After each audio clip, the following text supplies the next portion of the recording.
Si en maths et en physique, les cours sont exposés sous forme de formules et de définitions, en devoir, on ne vous demande pas de les réciter, mais de les utiliser pour faire des exercices et vos notes dépendent directement de votre capacité à les prévoir. Alors Jean-Fabien, vous êtes voyant, n'est-ce pas? Exactement, je prévois l'avenir. Et celle-là? Hein? Tu l'as prévue celle-là? Prévoir l'avenir n'étant pas quelque chose de magique, il faut se préparer pour anticiper les questions que vous aurez en devoir. Le but d'une fiche stratégique est de réduire au maximum l'écart entre le cours et les exercices qui vous attendent en DS en repérant au plus tôt les questions que l'on peut vous poser et les méthodes pour y répondre. Travaillez comme pour une fiche classique, sauf que cette fois, vos matériaux sont les exercices types et les questions les plus courantes que vous essayez autant que possible d'organiser par thème.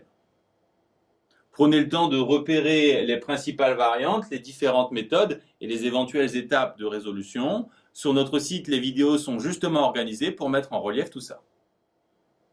Parfois, il y a beaucoup de variantes, mais encore une fois, c'est vous qui choisissez ce que vous notez sur votre fiche.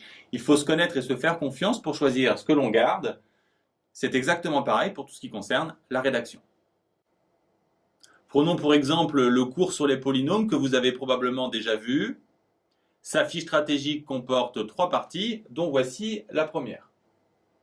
Cette partie est centrée sur les racines, comment les trouver en fonction des différentes situations et ce qu'elles permettent de faire, ce qui donne la trame de nombreux exercices. Souvenez-vous, le but, c'est l'anticipation.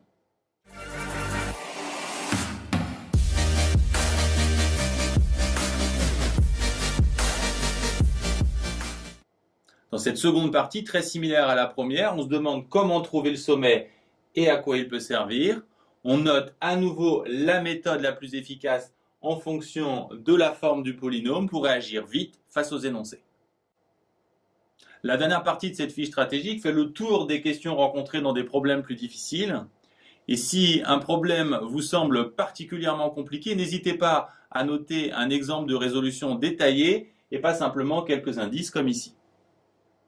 Enfin, si vous rencontrez un problème sur lequel vous calez, pensez que sur notre site, tous les problèmes les plus classiques sont intégralement expliqués en vidéo.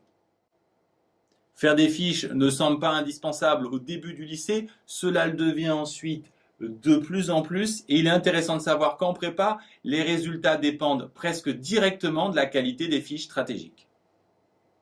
Avec ces 3 vidéos, je pense avoir fait un tour très complet sur les fiches, n'hésitez pas si vous avez des questions. Dans la vidéo suivante, je vais m'attaquer à un sujet que peu d'enseignants osent aborder, comment être le meilleur.